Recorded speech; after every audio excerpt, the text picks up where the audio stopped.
Primetime local news, serving the Lakeland and Midwest regions. Good evening and welcome to Primetime Local News.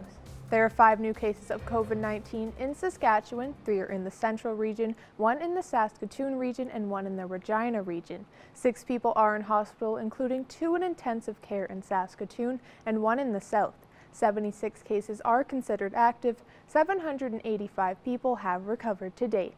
And Alberta restaurants are beginning to hand out a second round of masks, which is giving Lloydminster residents a reminder of why it's important to wear them in public. Our Shelby Clark has more. I think just from an accessibility perspective, having more masks available to the public, especially with the recent shortage that we've had, and then which is now coming to resolution, it's just a good thing for accessibility purposes. I think the big thing is making sure that the people who need to get them, get them. A lot of it would depend, like in terms of guidelines and recommendations, on what activities you're undertaking. So like the mask that, say, a surgeon's going to wear in the hospital is going to be a lot different than somebody who's volunteering at the hospital, than, say, somebody who's just going to the grocery store. Although masks are not mandatory, Scott believes with certain situations, you should acquire one. When you are in indoor settings where social distancing is not a possibility, such as at the grocery store, it's advisable to wear a mask. I think the big thing, just to reiterate, is that when social distancing isn't possible, that you consider wearing a mask as a potential way to stop the spread of COVID-19. Even though masks are a common discussion, Scott says the choice to wear one can change someone's life. I think the biggest impact the layperson can probably have in terms of masks is just choosing to wear one. Shelby Clark, Primetime Local News. Infrastructure projects were a big topic of discussion for Council at this week's GPC meeting. Jace Mackey has more on what was discussed. City administration presented a report to the committee recommending a sole source procurement for the timing and coordination project on 50th Avenue. Using the same contractor that installed the 44th Street project is expected to provide savings, as they have already troubleshooted issues such as the height of the cameras, and having an integrated system was also seen as beneficial. Having them speak to each other and integrate with the system that we spent money on last year is critical. We'd be going backwards if we introduced the second system and tried to build the bridge between the two systems. So I think that's the biggest part of that. The biggest saving and the biggest benefits, and certainly trying to help traffic move on 16 and 17 at that intersection, and coordinating it, ensuring that people aren't seeing the light turn green and being 2 blocks away and not able to get to that light is frustrating. So getting that all working together will be beneficial for the entire city. Council also accepted the transload feasibility study. Transloading is a process of transferring a shipment from one mode of transportation to another. The city is eager to explore this opportunity as Lloydminster is situated between Edmonton and Saskatoon and is served by CN and CP. From the perspective, one of the options of looking at having different agriculture. As an example, containers that are loaded in North Battleford today that are making their way across the city of Saskatoon, we could shorten their trips by 2 hours a day, 2 hours per load. So that almost represents a third load that potentially could be brought to Lloydminster if that's what we ended up with. From the perspective that you also then have people in the investment world saying, oh, we now can think outside, they think outside the box from the perspective of what they have. Maybe they're open to this idea, and I think in today's economic conditions, we have to be open to almost anything and everything, as long as A, it's legal, and B, that it makes sense for our community. Council was also updated on capital infrastructure projects. Uncertainty surrounding COVID-19 has caused some delays on projects, but the weather hasn't been much help either. Well, it's always concerning. We can talk about the 2 seasons that exist in our city and across Western Canada, if not Canada and Northern United States. One's known as the construction season, the other is the winter season, and I don't want to talk about the second season right now. So our city engineers, our contractors, and our consultants deal with this each and every year. Some years it's drier, some years it's wetter. Our experienced contractors have worked through this and they'll adjust their schedules accordingly to ensure that projects get delivered as soon as possible, because it's also money for them. A longer project drags out, it takes longer for them to get paid. Mayor Albers also inquired about the conditions of the intersection of 44th and 62nd, and the intersection is on the city's radar. And in that intersection, I drive across it a couple times a day. It has just deteriorated over a period of time this year in particular. It's back to the freeze-thaw cycle that James talked about from engineering. So basically, we've secured $1.69 million from the government of Saskatchewan. We've applied for that project to get their final approval. So they've identified the money. It requires their approval to move forward on it. Engineering's already started to work on it because we realize something has to be done. It's a very busy intersection in this city. It sees a lot of traffic for both the oil and gas industry, as well as agriculture, as well as every commodity that stops for fuel and service in the north end. They turn at that intersection. So we realize it's got to be fixed. The important step is that people need to realize is there is underground infrastructure that will have to be updated before we put concrete in, and that's the plan. We've allocated $900,000+ from 2021 budget for capital to make sure that project moves forward. And it's going to take a little time. Engineering's working on it. You will see temporary asphalt repairs until we are able to actually complete the correct and the best fix to that, because we could lay new asphalt there and then have to rip it up in 6 months or 9 months, and I'm sure people will be more than glad to comment about how the city can't fix the streets for the first time and they have to do it a second time. So we are going to do it right the first time, but until we can get there for the first time, it will be challenging, and people will just have to live with a few bumps and slow down as they cross that intersection. The 2019 report to the community was also presented to the committee and is available on the city's website. Jay Snacky, Primetime Local News. The Saskatchewan New Democratic Party have announced who will be the candidate in the Lloydminster riding for the fall election. Connor Chan chats with new candidate Colleen Henning. I'm joined today with Colleen Henning, the new NDP candidate for Lloydminster for the Saskatchewan election. So Colleen, first off, thank you very much for joining me. Thank you. I guess let's just start from the beginning. What made you want to be the NDP candidate?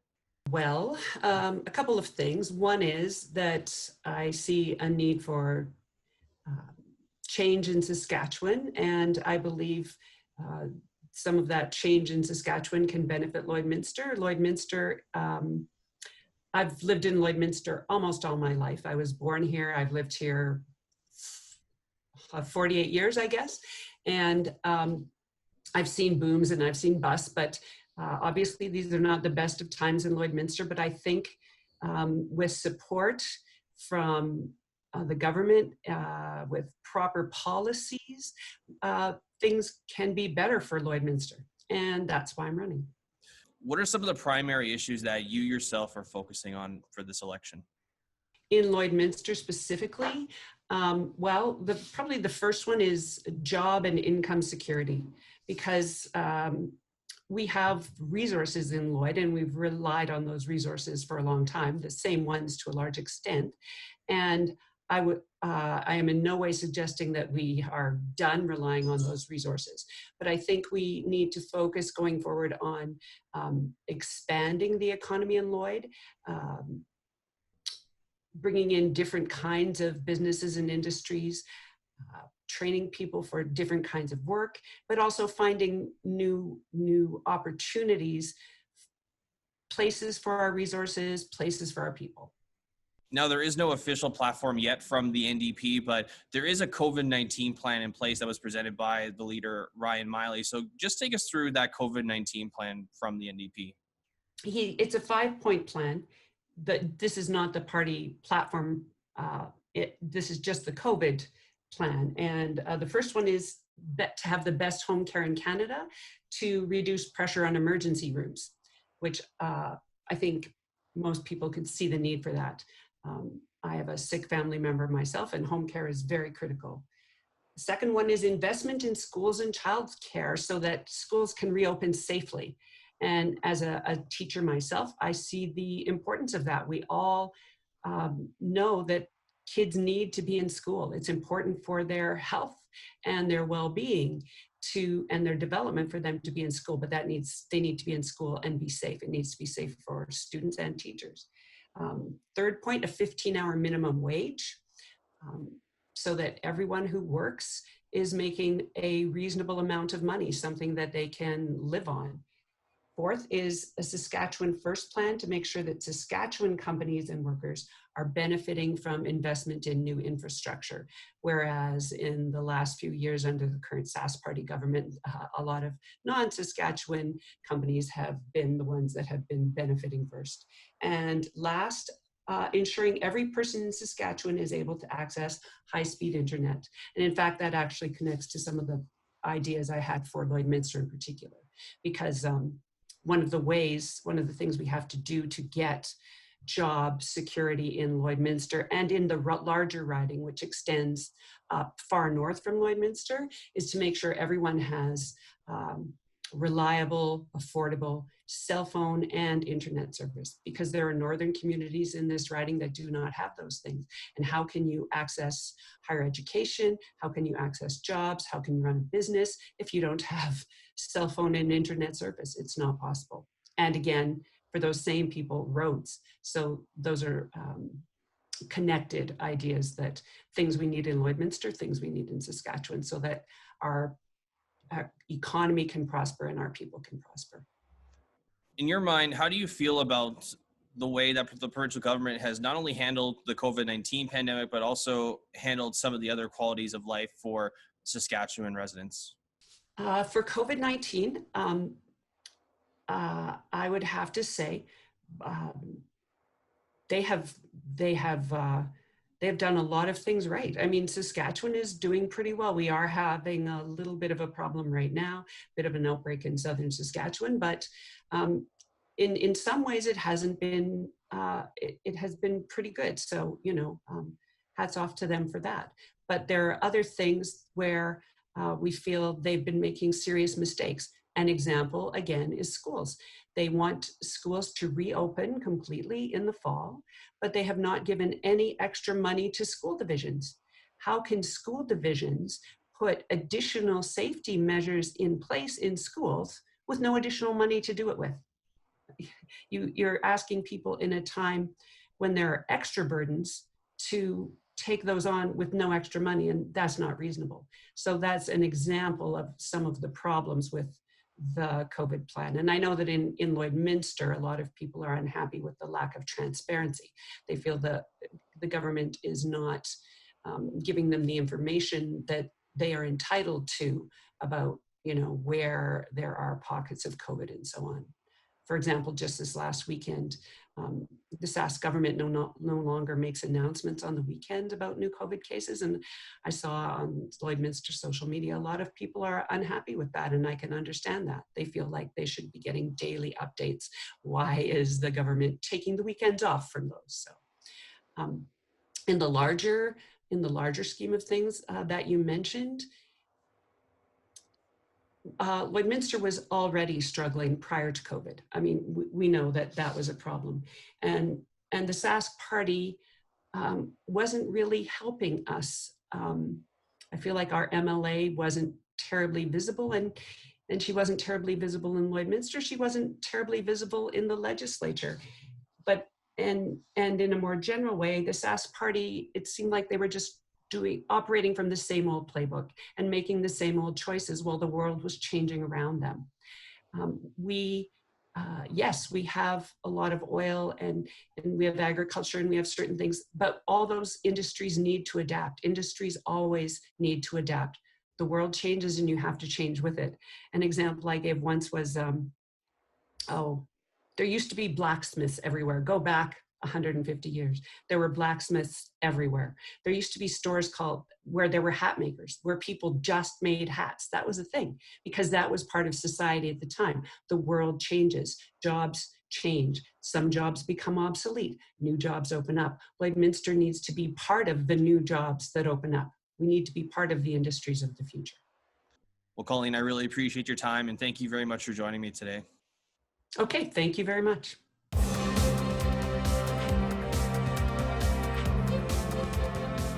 It was a bittersweet day for the Edmonton Oilers, the team practicing together for the first time since the death of former teammate Colby Cave. We're here with heavy hearts right now, playing for Colby. The Jumbotron was filled with a special message for the entirety of the practice. Cave, who is from North Battleford, died in April after suffering from a brain bleed. He was just 25 years old. Last week, the Lloydminster Bobcats made a 3-player trade where the Bobcats walked away with a 2,000 board forward Nathan Carl. Evan Kenny has more on that with Bobcats head coach and general manager Nigel Dubé. Last week, the Lloydminster Bobcats made a 3-player trade where the Bobcats acquired 20-year-old forward Nathan Carl. Joining me today to break down the trade is Lloydminster Bobcats head coach and GM Nigel Dubé. Nigel, thanks for taking this time. Thanks for having me, Evan. Now, Nigel, what did you see in Nathan Carl when you got him from the MJHL? Well, with Nathan, we were familiar with him from his time in Fort McMurray the previous year, and obviously a very deep roster there that we acquired 3 other players from. So our guys knew him really well, knew his character, knew his capabilities and stuff like that. From a general manager standpoint, I thought he had a great year in Manitoba, where he grew on his confidence in junior hockey, scoring goals. And it's something that we've talked about. It's been a broken record about our offense and needing more production. So I think his leadership can help. I think that his offensive ability can help, and I think his overall experience and veteran presence is a big plus too. 46 points last season after posting 12 the year before. Also in the AJHL, as you mentioned, playing in Fort McMurray. How important is it for you that he already has some chemistry with players like Coventry, McLean, and Kinniburg? Well, I thought it would just be that 3, and then the next thing you know, Brendan Morrow texted me, and Mo knew him, Tyler Schendel knew him, and Coyne knows him, and I think everybody in the Edmonton area and has either played with him, been on the ice with him before, went through a camp with him. So, the amount of guys that knew him and they all spoke so highly of him was a big part of it. And we put a lot into our character checks and a lot into the humans that we're bringing in, and he checked all those boxes. And I think it's a big plus for him too, and our team as a whole coming back with a good core coming back that these guys know each other. Now, when you look at Carl's stat line, is there one category that stands out the most to you? For myself personally, it's the 23 goals. You mentioned it. Goal scoring was something where the Bobcats last year could have done a little more of. How big will this be for you guys? Well, it's no joke, Evan. We could have done a little more of it. 22 or 23 one-goal losses changes a lot of things. But, in watching the video on Nathan, I think one of the things that I was really impressed with was the fact that you look at his goals, they're overtime goals, they're tying goals, they're game-winning goals, and they're not the 6th and 7th goal in a 7-1 win.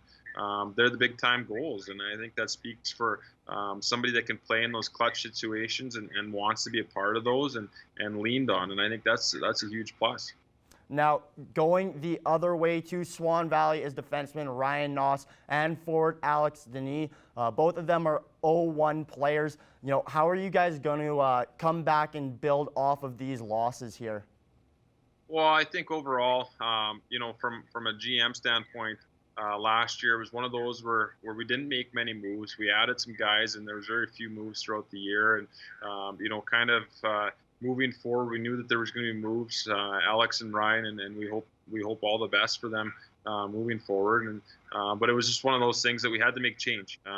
They were great players for us, great people for us, but at the same time, if we brought back everybody the same from last year, I think that you're going to have those where everybody's looking for the same amount of ice and all that kind of stuff. So we need to make change, and as part of the trading process is giving something to get something.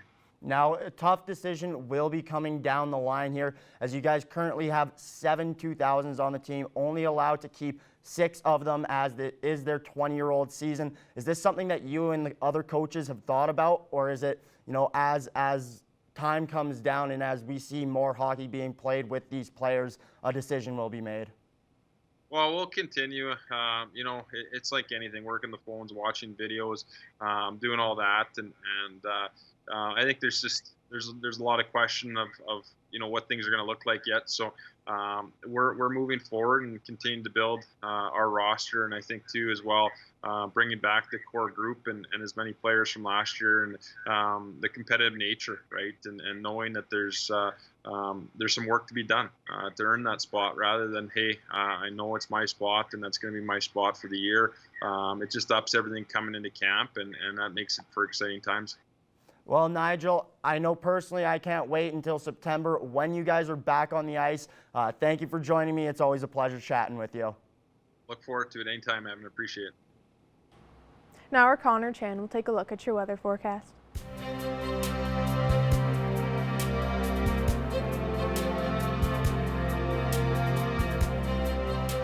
Thanks very much, Jasmine. Taking a look, current temperatures right now still sitting at 14 degrees, and that 14-15 degree mark there. A little bit warmer as we go out further west there. Edmonton sitting at 23 degrees. Athabasca, Red Deer, Edson, Rocky Mountain House, Jasper, they're all sitting right now at 22 degrees. Whitecourt sitting at 21 right now. As we move over into Saskatchewan, also feeling a little bit cooler, but somewhat warmer than what we have right now. 15 in Saskatoon, 17 degrees for North Battleford, 19 in Melfort, and 20 degrees for Prince Albert right now, with 18 degrees in Meadow Lake. Cold Lake also sitting at 17 degrees right now. Now, as we take a look at some temperatures up in northern Alberta and Saskatchewan, La Ronge, Flin Flon, La Loche, and Buffalo Narrows sitting at 18 degrees, as well as in the south end, 21 for Wollaston Lake and Uranium City, 23 degrees in Stony Rapids as well. In the northern Alberta area right now, some warm temperatures as well as a little bit cooler up in that Fort McMurray, Fort Chippeway area, sitting at 16 degrees, 22 in both High Level and Grand Prairie, 21 in Slave Lake right now, and 23 degrees out in Peace River. Now, as we move down into southern Alberta and Saskatchewan, 23 in Lethbridge, 22 degrees in both Medicine Hat and Calgary, 20 degrees for Banff,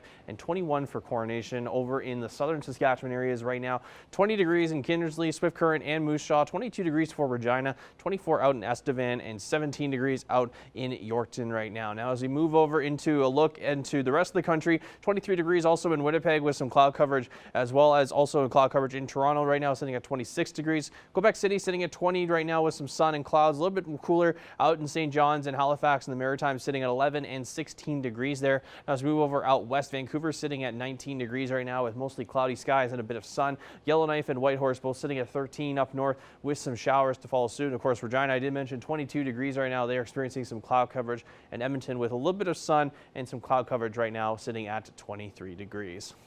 So here's what we could see for tomorrow, though. A little bit warmer compared to what we are experiencing right now. 21 degrees the daytime high for most of the general area here in the Lakeland region here. Vermilion, Marwayne, Vegreville, and Edmonton, Wainwright, Provost, and Macklin all sitting at 21 degrees for tomorrow. 22 for St. Paul, Cold Lake, Pearceland, and Lac La Biche. 23 for Bonnyville tomorrow. Now, as we move over into the Saskatchewan areas to take a look at what they could be experiencing. Same results there. 22 in Maidstone, North Battleford, and St. Walburg, and Meadow Lake also sitting at 22 degrees, and 21 also for Green Lake and Isle of Cross, the odd one out, sitting at 19 degrees. They just come shy of that 20 degree mark. Now, here's what we could see over the next 7 days. 23 degrees for Thursday's the daytime highs. We are expecting a little bit more sun with some cloud cover, a little bit of clouds there with a high 23. 20 degrees on Friday with some thunder showers expected with a 62% chance of some showers there. 20 degrees also for Saturday with a little bit the same results there as Thursday with that sun and cloud mix. 20 degrees on Sunday with a 72% chance of some showers there. 23 on Monday, 21 on Tuesday as well. We usually average that 23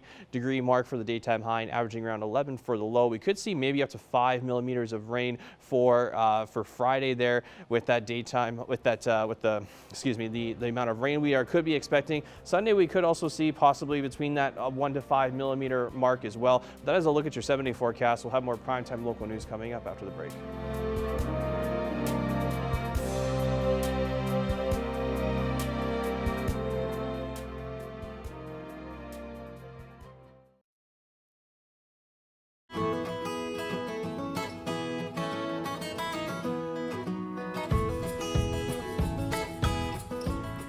Hello and welcome back, everybody. We're joined once again this week by Becca Lawrence, the Community and District Outreach Manager for the Lloydminster and District SPCA. How are you doing today, Becca? I'm doing good. How are you? I'm good, thank you. And I see we got ourselves another cat this week. Why don't you tell me about our little friend here? Yeah, so this is Eeyore. So he came into the shelter probably a few months ago now. He's one of our longer residents. He came in and you can't tell now, but his ears were in quite rough shape. and he was a very somber kind of guy. So that's how he got his name Eeyore. But now he's a very happy-go-lucky cat. He's a very thick, happy boy. Like not even chunky. He's just a strong boy, and he's very affectionate. So if you're looking for a big cuddly cat, Eeyore is your guy. Well, you know, those big cuddly cats like that, those are often good for kids, right? If they're a little bit more calm demeanor, right? It's nice to be able to have a cat with a little weight that, you know, a kid can kind of carry around, because we all know they tend to do that, right? Pack them up and haul them around, so. Beautiful. And as far as temperament, like his personality, he seems to be just super affectionate. It looks like he's paying attention to nothing but you right now. So how is he in regards to that? Yeah, he's really good. Sometimes he's picky with his friends that we try to introduce to him. So it seems to be more, he gets along better with the females, which is fine. But yeah, he hasn't been able to make a good bro friend sort of thing. But yeah, so for the most part, you know, he's pretty much ready for any affection that he can get. He's also very trusting. He doesn't think that I'll drop him, but yeah, no, he's just a happy guy now, and yeah, he's just waiting for that forever home to go to. All right, so you heard it there, guys. Eeyore, he's ready to go. He needs a friend. And how are you guys doing for dogs? Yeah, not bad. You know, we were able to call off our waiting list for the surrenders we have listed in the strays that people were willing to hold on to. And yeah, so we're not doing too bad. We only have a few in our care. And but yeah, you know, cats obviously were a different story. You know, we got tons of our kittens that will be coming back from foster, and also tons of kittens that need to go into foster. So we're still ready for any fosters that want to join and help out. Beautiful. So yeah, if you guys are looking for a dog, they have a few available, but you guys have a lot of cats and kittens. So if anybody out there wants to foster, you know, a lot of cats need homes. And how about our, you know, the rest of the animal kingdom? Like, you know, we always get a few randoms, bunnies, guinea pigs, birds, things like that. Do you guys have anything special in right now? Yeah, well, we actually adopted out one of our bunnies last week, which was nice. And so we still have one more in our care. And then we still have a couple guinea pigs. So we have that little variety for the smaller animals. But yeah, again, just mostly cats and dogs. Mostly cats and dogs, all right. And what about fundraisers coming up, Becca? I know obviously you guys always need dollars coming in, being a nonprofit and such. Do you guys have any plans coming up here in the summer? For the most part, again, you know, we're just trying to find our best options, you know, keeping the, you know, risk of, you know, COVID and stuff like that, just keeping it at a distance. So we are kind of trying to focus a lot more on our, you know, online donating, things like that. And yeah, so, but yeah, it's definitely, we're trying to be more online based right now, just to keep everybody safe and conscious of what they're doing. And then, oh, he's gone. And then, yeah, so that's our biggest thing that we're working on right now. Beautiful. All right. So obviously, you guys, if you want to make a donation, you know, make an appointment or stop by the website, you know. And if you want to foster, like Becca said, there are lots of cats and kittens available who even, you know, if they could have a temporary home would be great. Anything else for us this week, Becca? No, that's pretty much it. Like I said, we are in need of fosters. So if that is something that you've been thinking about, or you just kind of want to come check it out and see how you feel, like we have different, you know, for litters or to singletons, or, you know, just some that just need a little bit of work on their socialization. So if you have any you know, experience in it, then, or even if you're just starting out, definitely let us know and we'll help you through it. Beautiful. Well, if somebody out there is looking for a good deed to do this summer, you know, give Becky at the SPCA a call and she can give you a cat to foster. So thank you once again for speaking with us this week, Becca, and we will see you again next week. Yes, for sure. See you next week. Thank you. Manage your waste and recyclables with Quick Pick Waste Disposal. 100% locally owned and proud to serve and support the communities we call home. Quick Pick, the convenient solution to avoid pollution. Furniture set and design supplied by Furniture Gallery and Furniture House, downtown Lloydminster. I'm joined here with Dave McLean, and he is the senior pastor at the Bonnyville Baptist Church. What has it been like for the church adjusting during this pandemic? It's required a lot of creativity on our part to try to figure out a path forward. Needless to say, I'm sure you know the story, is that we were told to basically shut down for an extended period of time. And we had to figure out how do we connect with people, communicate with people. We have a thing here we call life groups, the small groups that meet, and even those were put on hold for a period of time as well. So we had to innovate, and we went with online services. So our worship director, worship pastor, he did all the research, got all the technology together, and we were able to go online with it and record it. Initially we recorded it, and then we would put it online on Sunday morning and interact with people through Facebook and through whatever means necessary. So that was our best means of communication. And then we would just make phone calls and connections throughout the week. But there's a period where we couldn't even go out and visit people or have any interactions for that time. So since then, we have started to meet back.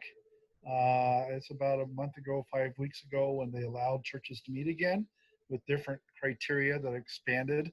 And it's slowly rebuilding, but it's not quite the same, and it'll take a while before normal, if we ever get there again, will happen. So. And what did some of your online services really feature? It was similar to what a regular worship service to be. We didn't want to be too different, but on the other hand, because it's online, the dynamic is different. We had the regular worship. We have an incredibly gifted worship team, and they did a great job with that. And then, of course, there would be the preaching part of it, but we'd always add other elements into it, like with children's ministries. We would, our children's ministry director, that she would have a special craft or a gift or a story. She'd read a story that was put on there. We had interactions with people regarding Facebook, so you can interact with people as we're going through the service and people speak. We would try to end the service to ask deliberative questions that people online would be able to respond to online. And that happened. We still do that. So what we've done is we've shifted from recording the services and putting them on and then interacting with people to we're actually doing it live streaming now as we're meeting together, because not everybody's quite ready to come back out of fear of possible contamination, or they're in the high risk group or whatever it is. So we've got about 60% that are returning, and the other 40% are holding off, I think, until things are a little more safe or clear or whatever. You mentioned that you have your live streams and people are coming back into the church. So what has been some of the main help and advice you've given churchgoers at this time? The Christian faith is one that believes that there is a God who is sovereign over everything that happens, and we'll have all throughout life things that are unexpected, that are out of our control in some respects, but that God is always there with us, and he's always guiding us, he's always directing us. And so we're able to speak to that quite a bit, and I think that we're able to hear. We're also able to do some community things. We're part of getting off the ground a thing to feed people that are most affected by this COVID thing, because financially it's hurt people, a lot of people, immeasurably. A lot of people are able to absorb the financial cost of it and everything, but there's a group of people that just basic things like rent and food and everything have been a stretch for them. So we've been able to offer a food, I don't know if you call it food bank, where we serve a meal to them on a regular basis, and that's gone over. It started slowly, it's still going forward, but we know that that will be an ongoing issue because of the financial aspects of this. So we've been speaking to that issue as well, the finances and encouragement. We do call people, pray for them. Online, we have a place where they go, do weekly newsletters, bi-weekly, in fact, where we get information out and get input back from them. So that's interesting enough is the online services we've had it would not be uncommon for us to have 2,000 people online, whereas in a regular service we might have 200 to 300 people in the service. So it's created an outreach and connect with people that we had not otherwise been able to connect with. So, That's awesome. And what has been churchgoers' reaction to everything that you have been offering at this time? pretty good, pretty positive. The big dilemma now, of course, is they've gotten in the habit of online services. And it's a lot easier just to get up, you're still in your pajamas, get the kids together and watch the service on TV. And now that we've started our services alive again back at the building here, some people are still comfortable doing it that way. And we're fine with that. But they do have the option. But we've had one person in particular say it's kind of hard to readjust to letting go of that and returning back to the attending in person. So, yeah. Well, thank you so much for joining us, Dave. Good. Thank you.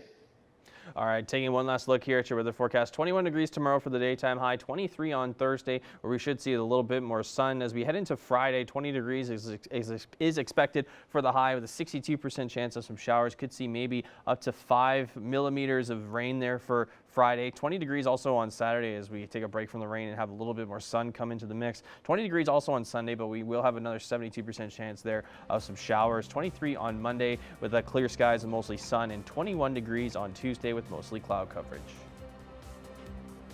Thanks for joining us for Primetime Local News. Have a great night.